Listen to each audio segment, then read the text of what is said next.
बिस्मिल्लाहिर्रहमानिर्रहीम। नाज़रीन अस्सलाम वालेकुम, मैं हूं इमरान वसीम। नाज़रीन आज 24 नवंबर है, दिन है पीर का और साल 2025। ख़बर नाज़रीन ये है कि तहरीक इंसाफ ने सिर्फ बाई इलेक्शन नहीं हारा, बल्कि ज़िमनी इलेक्शन में हारने के साथ साथ कप्तान पार्टी ने अहम आइनी ओहदा भी अपने हाथों से गंवा दिया है। तहरीक इंसाफ को इस बाई इलेक्शन में जो NA 18 से बड़ा झटका लगा शिकस्त की सूरत में, लाहौर के हल्का 129 में जो PTI के आज़ाद उम्मीदवार को नाकामी और शिकस्त का सामना करना पड़ा, लेकिन जो हुकूमत ने कामयाबी समेटी है, जो हुकूमत ने बड़ा फ़ैसला किया है, उस फैसले से PTI को जो बड़ा झटका पहुंचा है, अपोजिशन लीडर का ओहदा तहरीक इंसाफ के हाथों से खिसकता हुआ, स्लिप होता हुआ नज़र आ रहा है।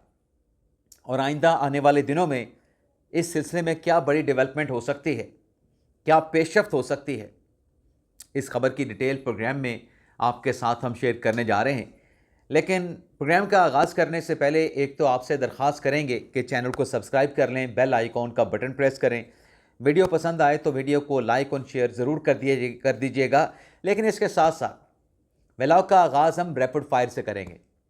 कुछ अहम डेवलपमेंट्स हैं, मुख्तसर सी ख़बरें हैं, उनकी डिटेल जल्दी आपकी खिदमत में पेश करके अपनी बड़ी ख़बर की तफसीलात आपकी खिदमत में पेश करेंगे। एक डेवलपमेंट तो नाज़रीन ये है कि वफाकी आईनी अदालत तो बना दी गई इस्लामाबाद में, वफाकी कैपिटल में, लेकिन अब आईनी अदालत की रजिस्ट्रियाँ सूबों में प्रोविंशियल कैपिटल में बनाने का फ़ैसला किया गया है। यानी अब वकला हजरात जो हैं, जब ये रजिस्ट्रियाँ लाहौर में बनेंगी, कराची में बनेंगी, कोयटा में बनेंगी, पेशावर में बनेंगी, तो कोई भी केस आपने अगर आईनी अदालत में इंटरप्रटेशन का केस है, आपको इस्लामाबाद आने की ज़रूरत नहीं। आप अपने प्रोविंशियल कैपिटल में वो दरख्वास्तें दायर कर सकते हैं और वीडियो लिंक की सहूलत भी साइदीन और वकला को फराहम की जाएगी। आईनी अदालत ने नोटिफिकेशन जारी किया है विंटर वेकेशन का 22 दिसंबर से लेकर 4 जनवरी 2026 तक फेडरल कॉन्स्टिट्यूशन कोर्ट में छुट्टियां होंगी, लेकिन छुट्टियों के बावजूद आईनी अदालत के दफातर खुले रहेंगे और जो अर्जेंट केसेस हैं और जो केसेस चीफ जस्टिस की जानिब से समाअत के लिए मुकर्रर किए जाएंगे, उन मुकदमात की आईनी अदालत में जो समाअत है, जो हेयरिंग है, वो जारी रहेगी। साबिक वज़ीर आज़म के अरेस्ट वारंट जो अदालत ने बरकरार रखे हैं।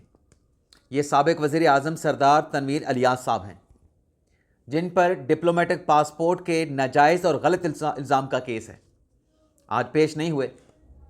जज अहमद शहजाद साहब की अदालत में, अहमद शहजाद गोंदल साहब की अदालत में, तो अदालत ने उनके जो अरेस्ट वारंट है उनको बरकरार रखा है।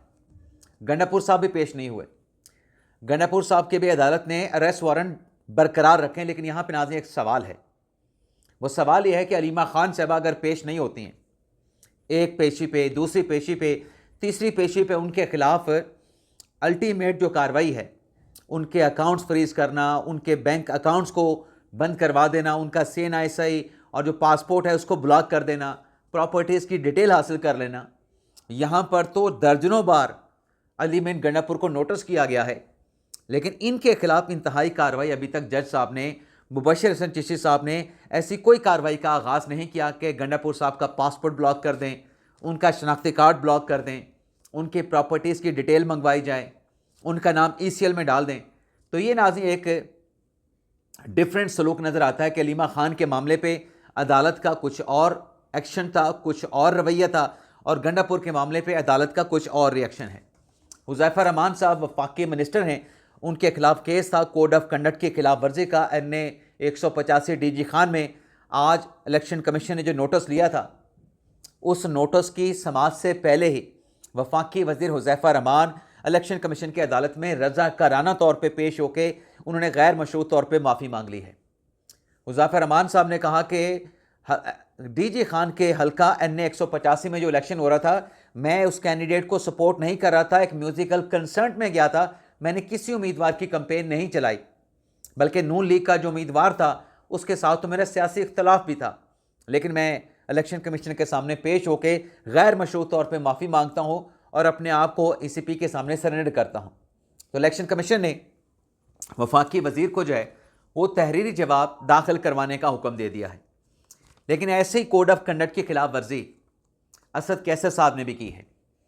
असद कैसर साहब ने जो इंतखाबात में धांधली का इल्ज़ाम लगाया है, इस इल्ज़ाम का इलेक्शन कमीशन ने नोटिस लेते हुए पैमरा से असद कैसर साहब की जो तकरीर है उसका ट्रांसक्रिप्ट तलब कर लिया है। अब जब यह ट्रांसक्रिप्ट पैमरा की जानिब से इलेक्शन कमीशन को फराहम किया जाएगा तो उसके बाद इलेक्शन कमीशन असद कैसर साहब के खिलाफ कानूनी कार्रवाई करनी है, कानूनी कार्रवाई ड्रॉप करनी है, ये फैसला फिर इलेक्शन कमीशन करेगा। लेकिन नाज़रीन, तहरीक इंसाफ के वज़ीर आला जनाब सोहेल अफरीदी साहब, जिन्हें इलेक्शन कमीशन ने बुलाया था लेकिन पेश नहीं हुए थे, लेकिन उस रोज़ तो इस्तिस्ना दे दिया था। कल का जो ऑर्डर इलेक्शन कमीशन का है कि कल 25 नवंबर को सोहेल अफरीदी साहब इलेक्शन कमीशन के सामने पेश हों, वो तहरीरी ऑर्डर जो है वो सामने आ गया है, जिसमें इलेक्शन कमीशन ने यह कहा है कि रिपोर्ट के मुताबिक जो सोहेल अफरीदी साहब हैं उन्होंने इलेक्शन कैंपेन के जो कोड ऑफ कंडक्ट हैं, कोड ऑफ कंडक्ट नंबर या सेक्शन नंबर 10 और सेक्शन नंबर 18 जो है उसकी वायलेशन की है। तो कल सोहेल अफरीदी साहब को इलेक्शन कमीशन ने समन कर लिया कि आप आएँ और अपनी पोजीशन की आके वजाहत करें। अब आ जाते हैं कि अपोजिशन ने एक अहम आइनी ओहदा कैसे गंवा दिया है। नाज़रीन, बाई इलेक्शन हुआ। अब बाई इलेक्शन के बाद मरियम नवाज साहबा ने तहरीक इंसाफ को चैलेंज कर दिया है कि किधर गई तहरीक इंसाफ की मकबूलियत। बल्कि मरियम नवाज साहबा ने तो ये कहा है कि पहले जो इलेक्शन पाकिस्तान तहरीक इंसाफ जीतती रही वो या तो फैज़ हमीद जितवाते रहे या फिर जजेस तहरीक इंसाफ को जितवाते रहे। अब मरियम नवाज साहबा तहरीक इंसाफ से ये कह रही है कि आप जो बयानिए की सियासत करते हैं, बयानिए की सियासत को अवाम ने दफन कर दिया है। अब अवाम कारकर्दगी मांगते हैं, अब अवाम कारकर्दगी देखते हैं और कारकर्दगी की बुनियाद पे अवाम फैसला करते हैं वोट किसको देना है किसको नहीं देना। तो मरियम नवाज साहबा ने कहा कि इस बयानिए ने, जो बयानिए की सियासत तहरीक इंसाफ ने की है, इस नैरेटिव वाली सियासत ने पाकिस्तान के नौजवान को गुमराह कर दिया है। अब एक तरफ मरियम नवाज साहबा का स्टेटमेंट है, दूसरी तरफ नवाज शरीफ साहब ने भी आज नून लीग के जो कैंडिडेट इलेक्शन में जीते हैं उन्हें मुबारकबाद पेश की है। और नवाज शरीफ साहब ने भी यही कहा है कि जो मरियम नवाज साहबा हैं, जो शहबाज शरीफ साहब हैं, एक वज़ीर आज़म है, एक वज़ीर आला है। नवाज शरीफ साहब ने कहा है कि दोनों, मेरा भाई और मेरी बेटी, अवाम की बेलौस खिदमत कर रहे हैं। और नवाज शरीफ साहब कहते हैं कि जो अवाम हैं, अवाम ने तकरीबी सियासत को मुस्तरद करके खुशहाली की सियासत को चुन लिया है, खुशहाली की सियासत का इंतखाब कर लिया है। अब नाज़रीन, तहरीक इंसाफ ने तो बाइकाट कर दिया इलेक्शन का। तहरीक इंसाफ से कहा गया कि आप सियासी मैदान ना छोड़ें, इंतखाबी महाज पर बाइकाट ना करें, अपने उम्मीदवार खड़े करें। लेकिन खान साहब का फैसला था। खान साहब को पार्टी के लोगों ने कहा, हमने आपको ये रिपोर्ट किया था कि खान साहब, जो पार्टी के लोग डिस्क्वालीफाई हुए हैं, चाहे फैसलाबाद से, चाहे साहिवाल से, चाहे लाहौर से, चाहे हरीपुर से, जहाँ जहाँ से भी, जिन भी पाकिस्तान तहरीक इंसाफ के अरकान असम्बली जो थे, जिनको 9 मई के केसेस में कन्वर्ट किया गया है, वो ये कह रहे हैं कि हमारे हल्के खाली ना छोड़े जाएं, वहाँ पे बाइकआउट ना किया जाए। अगर हमने अपने ये हल्के खाली छोड़ दिए तो हमारे जो सियासी अपोनेंट्स हैं, ये हल्के उनके पास चले जाएंगे। तो अल्टीमेटली नाज़रीन नतीजा क्या निकला? अब 13 हल्के थे, 6 कौमी असम्बली के थे, 7 जो है वो सूबाई असम्बली के थे। 13 के 13 हल्कों पे 12 पे नून लीग कामयाब हुई है और एक सूबाई असम्बली पंजाब की जो सीट है वो पाकिस्तान पीपल्स पार्टी ने हासिल कर ली है। तहरीक इंसाफ के हाथ में क्या है? सिवाय बदनामी, सिवाय शर्मिंदगी। अब तहरीक इंसाफ कहती है कि अन्य 18 हरीपुर में हमारे साथ धांधली होगी। भाई, कैसे आपके साथ धांधली होगी?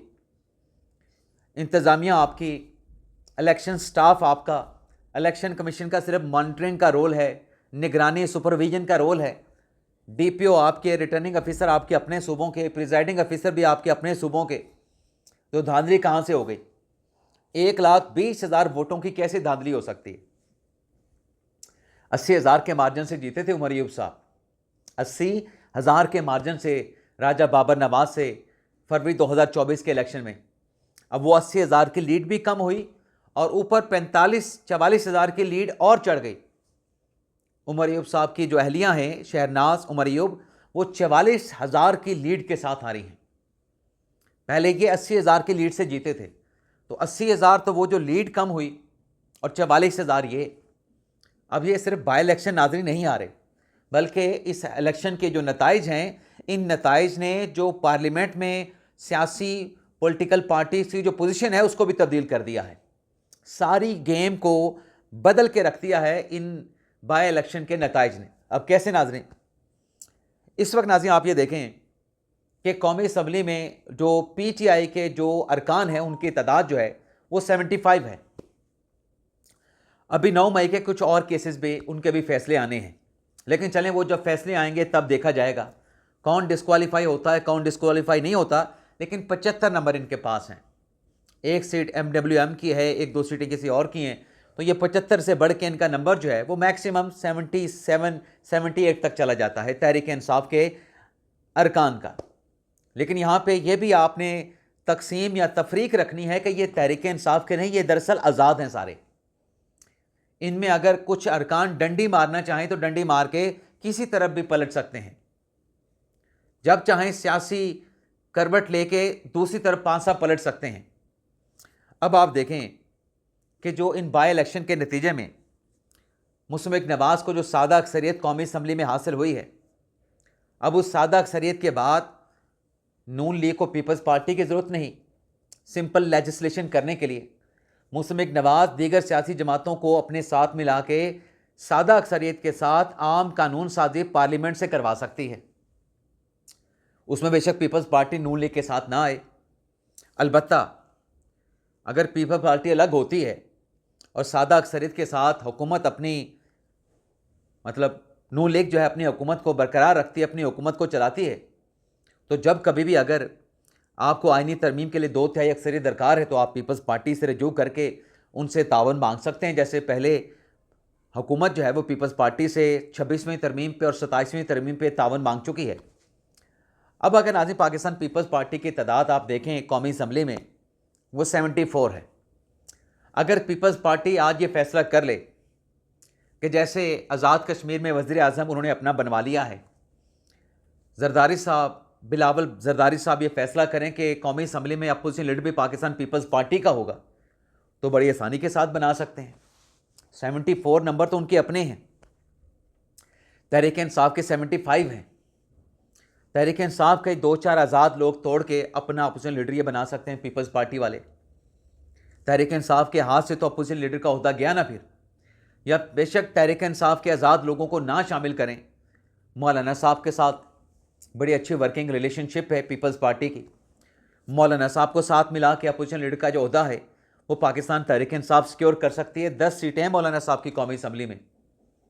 तो ये जो इलेक्शन तहरीक इंसाफ हारी जा रही है, बाई इलेक्शन में कामयाबी नहीं मिल पा रही है, और 9 मई के केसेस में जो सीटें तहरीक इंसाफ की खाली हो रही हैं, मुझे तो ऐसे लगता है कि अगर पीपल्स पार्टी या हुकूमत ये फैसला कर लें कि हम पीपल्स पार्टी के साथ अलाइंस से अलग होकर अपने दीगर इत्तेहादियों के साथ सादा अक्सरियत के साथ अपनी हुकूमत चलाएंगे और पीपल्स पार्टी अपोजिशन में आ जाए, और यही फैसला पीपल्स पार्टी भी करती है कि हम अपोजिशन के बेंचों पे बैठेंगे, तो कोई रुकावट तो कतई पीपल्स पार्टी के लिए नहीं है कि जब कभी भी अगर हुकूमत के किसी कानून साजी में अपोजिशन के वोट दरकार होंगे तो पीपल्स पार्टी वोट डाल सकती है।